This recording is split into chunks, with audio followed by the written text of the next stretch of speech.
ಮಹಾತ್ಮ ಗಾಂಧಿ ರಾಷ್ಟ್ರೀಯ ಉದ್ಯೋಗ ಖಾತ್ರಿ ಯೋಜನೆ ಅಡಿಯಲ್ಲಿ ಅಡುಗೆ ಕೋಣೆ ಹಾಗೂ ಶೌಚಾಲಯವನ್ನು ಕೋಲಾರ ಜಿಲ್ಲೆಯ ಶ್ರೀನಿವಾಸಪುರ ತಾಲೂಕಿನ ತಾಡಿಗೋಳ್ ಗ್ರಾಮ ಪಂಚಾಯಿತಿ ವತಿಯಿಂದ ತಾಡಿಗೋಳ್ ಗ್ರಾಮದ ಸರ್ಕಾರಿ ಹಿರಿಯ ಪ್ರಾಥಮಿಕ ಶಾಲೆಯಲ್ಲಿ ಅಂದಾಜು 9.5 ಲಕ್ಷ ವೆಚ್ಚದಲ್ಲಿ ನಿರ್ಮಾಣ ಮಾಡಲಾಗಿದ್ದು, ಕಟ್ಟಡಗಳನ್ನು ಗ್ರಾಮ ಪಂಚಾಯಿತಿ ಅಧ್ಯಕ್ಷರಾದ ಗೀತಾ ಶ್ರೀನಿವಾಸ್, ತಾಡಿಗೋಳ್ ಗ್ರಾಮದ ಸದಸ್ಯರಾದ ಸವಿತಾ ನಾಗೇಶ್, ಮುಖ್ಯೋಪಾಧ್ಯಾಯರು, ಅಕ್ಷರ ದಾಸೋಹದ ಸಹಾಯಕ ನಿರ್ದೇಶಕರಾದ ಸುಲೋಚನಾ ಅವರು ಉದ್ಘಾಟಿಸಿದರು.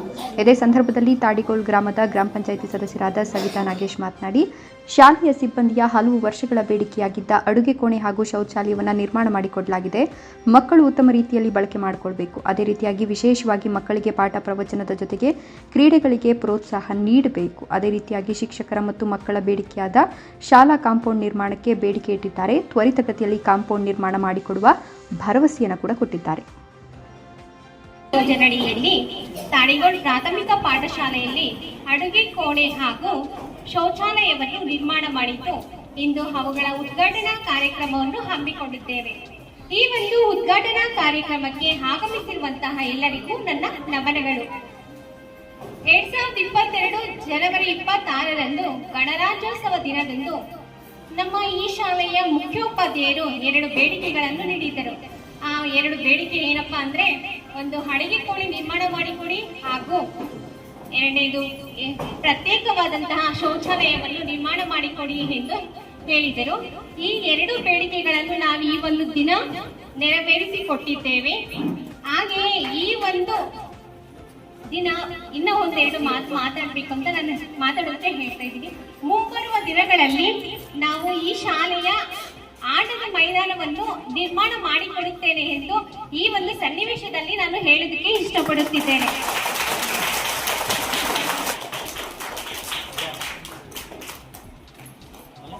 ಗ್ರಾಮಗಳ ಅಭಿವೃದ್ಧಿ ಹಾಗೂ ಬೆಳವಣಿಗೆ ನಮ್ಮ ಪಂಚಾಯಿತಿಯ ಮೂಲ ಉದ್ದೇಶ ಆಗಿರುವುದರಿಂದ ಶಾಲೆಯ ಸಮಸ್ಯೆಗಳನ್ನು ಆಯಾ ಊರಿನ ಸದಸ್ಯರಿಗೆ ತಿಳಿಸಿ ಸಮಸ್ಯೆಗಳನ್ನು ಸದಸ್ಯರೇ ಬಗೆಹರಿಸಿಕೊಡುತ್ತೇವೆ ಎಂದು ನಾನು ಈ ಒಂದು ಸನ್ನಿವೇಶದಲ್ಲಿ ಹೇಳಲು ಇಷ್ಟಪಡುತ್ತಿದ್ದೇನೆ.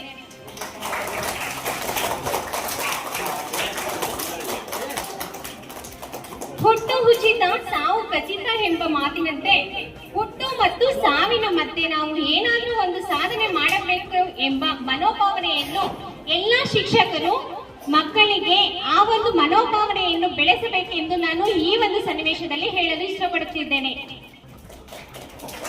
ಹಾಗೆಯೇ ಮಕ್ಕಳಲ್ಲಿ ಸ್ಟೇಜ್ ಫಿಯರ್ ಅನ್ನೋದನ್ನ ಕಡಿಮೆ ಮಾಡಬೇಕು. ಪ್ರತಿಯೊಂದು ಶಿಕ್ಷಕರು, ಪ್ರತಿಯೊಬ್ಬರು, ಎಲ್ಲಾ ಶಾಲೆಯ ಶಿಕ್ಷಕರು ನಾನು ಹೇಳ್ತಾ ಇರೋದು, ಪ್ರತಿ ಒಂದು ವಾರದಲ್ಲೂ ಒಂದಿನ ಶುಕ್ರವಾರ ದಿನದಂದು ಸಾಂಸ್ಕೃತಿಕ ಕಾರ್ಯಕ್ರಮವನ್ನು ಏರ್ಪಡಿಸಿ ಆಯಾ ಸಾಂಸ್ಕೃತಿಕ ಕಾರ್ಯಕ್ರಮದಲ್ಲಿ ಎಲ್ಲ ಮಕ್ಕಳು ಕಾರ್ಯಕ್ರಮದಲ್ಲಿ ಭಾಗವಹಿಸುವಂತೆ ಮಾಡಬೇಕು. ಯಾಕಂದ್ರೆ ಅವರಲ್ಲಿರುವಂತಹ ಸ್ಟೇಜ್ ಫಿಯರ್ ಅನ್ನೋದನ್ನ ಹೋಗಲಾಡಿಸಬೇಕು. ಪ್ರತಿಯೊಬ್ಬ ಮಕ್ಕಳು ಆಯಾ ಒಂದು ಕಾರ್ಯಕ್ರಮದಲ್ಲಿ ಭಾಗವಹಿಸುವಂತೆ ಮಾಡಬೇಕು. ಅದರಿಂದ ಅವ್ರಿಗೆ ಸ್ಟೇಜ್ ಫಿಯರ್ ಅನ್ನೋದು ಹೋಗುತ್ತೆ. ಮೊದಲು ಅವ್ರು ಬರ್ತಾ ಇದ್ರು ಅವ್ರಿಗೆ ಹೇಳ್ಬೇಕು, ಬನ್ನಿ ಜಸ್ಟ್ ಒಂದು ಸ್ಟೇಜ್ ಬಳಿ ಬಂದು ನಿಂತ್ಕೊಂಡು ಹೋಗಿ. ಫಸ್ಟ್ ಡೇ ಬಂದು ಅವರು ನಿಂತ್ಕೊಂಡು ಹೋಗ್ತಾರೆ. ನೆಕ್ಸ್ಟ್ ಡೇ ಅವ್ರಿಗೆ ಆ ಅವಕಾಶ ಕೊಟ್ಟಾಗ 1 ವರ್ಡ್ ಹೇಳ್ತಾರೆ, ಸ್ಟೇಜ್ ಮೇಲೆ ಬಂದು 1 ವರ್ಡ್ ಹೇಳ್ತಾರೆ.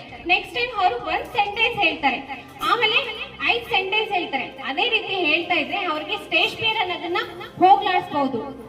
ಮತ್ತೆ ಮಕ್ಕಳಲ್ಲಿರುವಂತಹ ಪ್ರತಿಭೆಯನ್ನು ನಾವು ಹೇಗೆ ಯಾವುದ್ರಲ್ಲಿ ಅವ್ರು ಮುಂದಿದ್ದಾರೆ ಅಂತ ನಾವು ತಿಳ್ಕೊಳ್ಳೋದಕ್ಕೆ ಸಾಧ್ಯವಾಗುತ್ತೆ.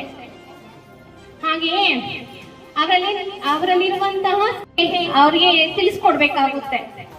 ಮತ್ತೆ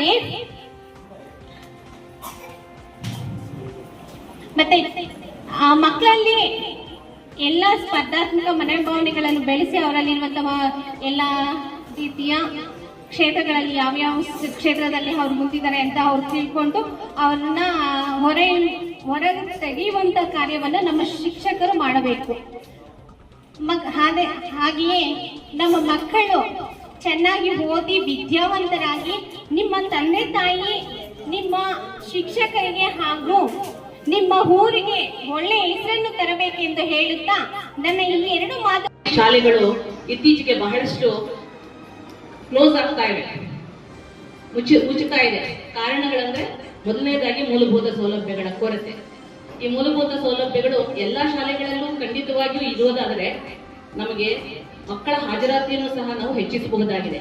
ಮಕ್ಕಳ ಹಾಜರಾತಿಯನ್ನು ಹೆಚ್ಚಿಸುವಲ್ಲಿ ಸರ್ಕಾರ ಅನೇಕ ಯೋಜನೆಗಳನ್ನು ಜಾರಿಗೆ ತಂದಿದೆ. ಅದರಲ್ಲಿ ಅಕ್ಷರ ದಾಸೋಹ ಅನ್ನುವಂತಹ ಯೋಜನೆಯು ಒಂದು. ಮಕ್ಕಳು ಒಂದು ವೇಳೆ ದಾಖಲಾತಿಯಾಗಿ ಶಾಲೆಗೆ ಸರಿಯಾಗಿ ಹಾಜರಾಗ್ತಾ ಇಲ್ಲ ಅಂತ ಹೇಳಿ ಅವರಿಗೆ ಮಧ್ಯಾಹ್ನದ ಬಿಸಿಯೂಟವನ್ನ ನಾವು ಒದಗಿಸ್ತಾ ಇದೀವಿ. ಬೆಳಗ್ಗೆ ಹಾಲು ಕೊಡ್ತಾ ಇದೀವಿ, ಹಾಲಿನ ಜೊತೆಗೆ ರಾಗಿ ಮಾಲ್ಟ್ ಕೊಡ್ತಾ ಇದೀವಿ.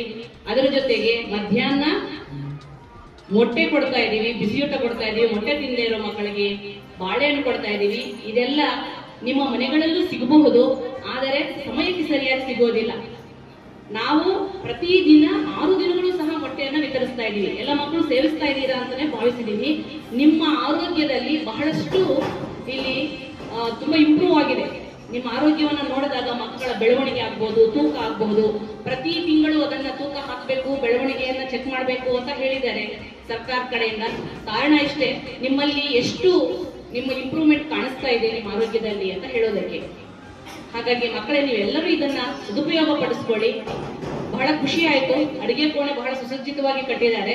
3 ಪಾರ್ಟಿಷನ್ ಮಾಡಿದ್ದಾರೆ. ಬಚ್ಚಲು ಮನೆ ಸಪರೇಟು, ದಾಸ್ತಾನು ಕೊಠಡಿ ಸಪರೇಟು, ಅಡಿಗೆ ತಯಾರಿಸುವಂತಹ ಜಾಗ ಸಪರೇಟು, ಅಚ್ಚುಕಟ್ಟಾಗಿ ಬಂದಿದೆ. ಮತ್ತೆ ಸುಸಜ್ಜಿತವಾದಂತಹ ಶೌಚಾಲಯಗಳು, ಅವು ಆಧುನಿಕ ಶೌಚಾಲಯಗಳ ರೀತಿಯಲ್ಲಿ ಕಟ್ಟಿದ್ದಾರೆ. ಎಲ್ಲ ಹುಡುಗರಿಗೆ ಪ್ರತ್ಯೇಕವಾಗಿ, ಹುಡುಗಿಯರಿಗೆ ಪ್ರತ್ಯೇಕವಾಗಿ ಬಹಳ ಅಚ್ಚುಕಟ್ಟಾಗಿ ಕಟ್ಟಿದ್ದಾರೆ. ಅದನ್ನ ನಾವು ಸದ್ಬಳಕೆ ಮಾಡಬೇಕಾಗಿದೆ ಅಷ್ಟೇ. ನೀರಿನ ಕೊರತೆ ಇಲ್ಲ ಅಂತ ಅನ್ಕೊಳ್ತೀನಿ ಈ ಶಾಲೆಯಲ್ಲಿ. ಸೊ ನೀರು ಕರೆಕ್ಟ್ ಆಗಿ ಬಂದಿದ್ದಾದ್ರೆ ಸಮಯಕ್ಕೆ ಸರಿಯಾಗಿ ಅವು ಸ್ವಲ್ಪ ಸ್ವಚ್ಛವಾಗಿ ಮಕ್ಕಳು ನೀವು ನಿಭಾಯಿಸ್ಬೇಕು. ಗಲೀಜ್ ಮಾಡಬಾರ್ದು. ಹೊಸ ಶೌಚಾಲಯಗಳು ಅಲ್ವಾ, ಹಂಗಂತ ಹೊಸವೇ ಅಂತಲ್ಲ, ಶೌಚಾಲಯಗಳನ್ನ ನಾವು ಹೇಗಿಟ್ಕೋಬೇಕಪ್ಪ ಅಂದ್ರೆ ಅಡಿಗೆ ಕೋಣೆಗಳನ್ನ ಇಟ್ಕೋಬೇಕು. ಅಂದ್ರೆ ಅಷ್ಟು ಸ್ವಚ್ಛವಾಗಿರ್ಬೇಕು. ಯಾಕಂದ್ರೆ ಕ್ರಿಮಿಕೀಟಗಳು ಹೆಚ್ಚಾಗಿ ಬೇಗ ಉತ್ಪತ್ತಿ ಆಗುವಂತಹ ಜಾಗ ಯಾವುದಪ್ಪ ಅಂದ್ರೆ ಶೌಚಾಲಯಗಳು. ಅಲ್ಲಿ ಯಾವಾಗ್ಲೂ ತೇವದಿಂದ ಕೂಡಿರ್ತದೆ. ಹಾಗಾಗಿ ಬೇಗ ಕ್ರಿಮಿಕೀಟಗಳು, ಬ್ಯಾಕ್ಟೀರಿಯಾಗಳು ಬೇಗ ಉತ್ಪತ್ತಿ ಆಗ್ತವೆ. ನೀವೇನ್ ಮಾಡ್ಬೇಕು, ಸ್ವಲ್ಪ ಯಾವಾಗ್ಲೂ ಡ್ರೈ ಆಗಿರ್ಬೇಕು. ಅಂದ್ರೆ ಪದೇ ಪದೇ ನಾವು ನೀರನ್ನ ವೆಚ್ಚ ಮಾಡೋದು, ವೇಸ್ಟ್ ಮಾಡೋದು, ಅದ್ರ ಮುಖಾಂತರ ಅದನ್ನ ತೇವ ಮಾಡೋದು, ಈ ರೀತಿಯಾಗಿ ನಡ್ಕೋಬಾರದು ಮಕ್ಕಳು. ಇದು ನಿಮ್ಮ ಕೈಯಲ್ಲಿದೆ, ನೀವೇ ಉಪಯೋಗಿಸಬೇಕಾಗಿರೋದ್ರಿಂದ ನೀವು ಸ್ವಚ್ಛವಾಗಿ ಇಟ್ಕೋಬೇಕಾಗಿರ್ತದೆ. ಹಾಗೆ ಈ ಶಾಲೆ ವಿಚಾರವಾಗಿ ಹೇಳ್ಬೇಕಾದ್ರೆ ಬಹಳಷ್ಟು ಒಳ್ಳೆಯ ಸುಸಜ್ಜಿತವಾದಂತಹ ಕೊಠಡಿಗಳನ್ನ, ಮೂಲಭೂತ ಸೌಕರ್ಯಗಳನ್ನ ಒಳಗೊಂಡಿರುವಂತಹ ಶಾಲೆ ಇದಾಗಿದೆ. ಈ ವಾಗೀಶ ಮಂಟಪ ಉದ್ಘಾಟನೆ ಸಂದರ್ಭದಲ್ಲೂ ಸಹ ನಾನು ಬಂದಿದ್ದೆ. ಇದು ಸುಮಾರು 2 ವರ್ಷಗಳ ಹಿಂದೆ ಉದ್ಘಾಟನೆ ಆಯ್ತು ಅಂತ ಅನ್ಕೊಂಡಿದ್ದೀನಿ. ಸೊ ಇಲ್ಲಿ ಇದು ಮಂಟಪವನ್ನ ಕೇವಲ ಒಂದು ವಿಷಯಕ್ಕಲ್ದಿರ ಮಲ್ಟಿಪರ್ಪಸ್ ಹಾಲ್ ಅಂತ ಬಳಸ್ಕೊಂಡಿದ್ದಾರೆ. ಅಂದ್ರೆ ಎಲ್ಲಾ ರೀತಿಯಾದ ನಾವು ಮಕ್ಕಳು ಊಟ ತಿನ್ಬೋದು, ಪ್ರೋಗ್ರಾಮ್ಸ್ ಮಾಡ್ಬೋದು, ಇನ್ಯಾವುದೇ ಚಟುವಟಿಕೆಗಳು ಮಾಡ್ಬೋದು.